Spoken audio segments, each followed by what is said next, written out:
Gerard. How are you? I'm doing great. Let's just start off. Tell us a little bit about yourself. Sure. Live in Brooklyn, New York. Go Brooklyn. And I'm an attorney, entertainment attorney. Okay. I serve as general counsel for AFROPUNK Music Festival. And I also have my own law practice called Anthony Law Group as well, where I work on different matters in the music industry, producer agreements, different types of music rights, and also IP, so copyright and trademark law as well. Cool. So when you were going through law school, did you know that entertainment was the route that you wanted to focus on? Probably about midway, year two, we started, or the end of year one, we started learning about intellectual property and specifically copyright and trademark.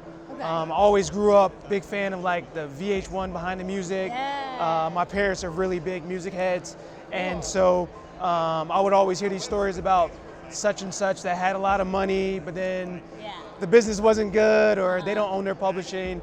And so I found that intellectual property via copyright was a great foundation to understand some of those issues.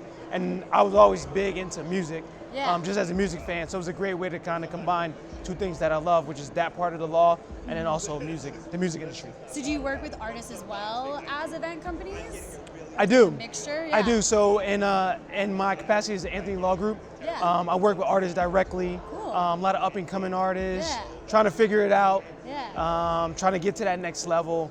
And then not so much it's usually with the artist teams for the festival, getting in preparation, production, and that type of stuff. And you serve as general counsel for AFROPUNK, right? Correct. So how long have you been with them? How did you get started with them? 2016. Okay. Moved to New York from North Carolina, even though I'm originally from Jersey, so moved back up to the area. So you moved from Jersey down to North Carolina and then back up. Right. A couple weeks before starting high school, my parents, we were like, we're moving to North Carolina. So we moved to, surprise, we're moving to Raleigh, North Carolina. Okay. So went to high school, college, big Tar Heel, I got to put that in there. And then, went to law school in Raleigh as well too. Okay. And afterwards, moved back because I knew I wanted to practice entertainment law. Okay. Was kind of looking for that big break. Yeah. And that came in the form of AFROPUNK. I knew the former attorney, and just through building relationships, which is what I'm very big on, always stayed in contact. And one day she was like, hey, I'm getting ready to leave the festival for a different opportunity. Would you be interested in possibly taking over for me? Met the owners, and the rest was history. Awesome. So that was in 2016. Okay. So I've been with the festival for 3 years now, and I handle the Brooklyn Festival, the Atlanta Festival, the Johannesburg, South Africa Festival, and next year we'll be adding Brazil as well. So what's it been like going through the international expansion and having to deal with different laws and everything? It's fascinating. I tell everyone it's like going back to law school all over again in a lot of respects. So the first one was the Johannesburg Festival in South Africa. None of the laws are drastically different, but there are definitely some nuances that you obviously have to pay attention to. And so usually that process is we'll have local counsel as well too. And I'm basically translating either our agreements and how we usually do business with whatever the local customs and local laws are. And once I understand what that looks like, then I kind of have a better framework of how we go about, from a legal standpoint, conducting business. And like I said, usually it's not a drastic change, but it is a change that you need to be aware of. And so that's what we're going through the process of now in terms of Brazil. And how do you find the cultural differences too? Obviously there's legal differences, but cultural differences, do you fly there and meet with them often? And do you do a lot of it remote? How do you break through those barriers? For me, a lot of it has been remote, but I would say that from a cultural standpoint, it's fascinating, and there's kind of the same ethos that runs through AFROPUNK. It's a very diverse, a very inclusive environment, and that translates internationally as well too. I've been to they have the Brooklyn Festival, they have the Atlanta Festival, they have a Paris Festival, London Festival, Johannesburg, South Africa, and like I said, next year they'll be adding Brazil. I've been to all the locations except for the London Festival, and it's the same vibe. Very inclusive, very diverse, and it's the same. South Africa, exactly the same. Even at that festival, I saw people that live in Brooklyn. So it's awesome. The vibe and the environment doesn't really change. Yeah, so somebody that's never been to AFROPUNK, kind of describe it a little bit, what the vibe is, what they're all about. Very laid back, like I said, very inclusive, very LGBTQ friendly, has a very vibrant fashion scene as well too. The first year that we went, my wife was like, "Oh, I'm way underdressed," like, and now every time, go shopping. Exactly. So now every time it's like very vibrant colors. For the South African one, I had a different color dashikis that we wore, awesome. But people really get into the fashion, and it's in Brooklyn, which is already a melting pot. It's fascinating seeing people that come year after year and how they really get into the vibe, the dress, the culture, and like I said, very welcoming from whatever aspect of life you're coming from. That's awesome. Yeah. So what do you guys kind of see? Like, you have Brazil coming up. What else is on the horizon for you guys? What's changing in this landscape?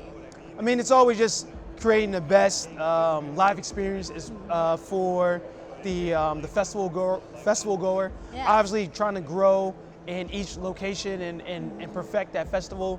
Brooklyn will be year 15 next year. Oh, wow. I believe Atlanta's been aligned since 2016, really. So the other festivals aren't quite where Brooklyn is, which is really the flagship.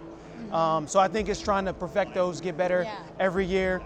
Personally, that's the thing that I think I enjoy the most about the festival is each time is like, how do I get better?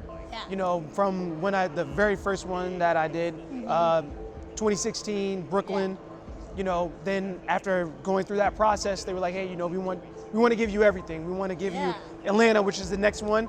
And I was excited about it because it's like, you know what? I know I can get better. How do we get better at the process? How do we get better at just building those relationships and just executing on what we want to do? So what are some tools that you use then? You know, are you building your team? Or are you just getting better with technology? Like, how do you make those improvements? I guess tools to kind of build and foster those relationships. Whether that's me building those relationships with a lot of the booking agents, which is primarily a lot of who I deal with and speaking to talent. But my goal, and I tell everyone on, like, whether it's the production team, the marketing team, is like, how can I make your job as easy as possible? Because I feel that for me, from the legal standpoint, they have a lot more on their plate. Usually by the time we get to the event, my job is mostly done and I can kind of be relaxed, be a fan, and enjoy the show. And so I just try to make everything as easy as possible for everyone else. So it's usually just kind of building and fostering those relationships, making sure that things can get done as early as possible. You know, working in live events, there's always something. There's always something. Exactly. Right? You always got to leave some room for something to happen. But like I said, I always try to make it as easy as possible on anyone else that's on the team as well. That's awesome. And you're leading a panel today on diversity and inclusion, right?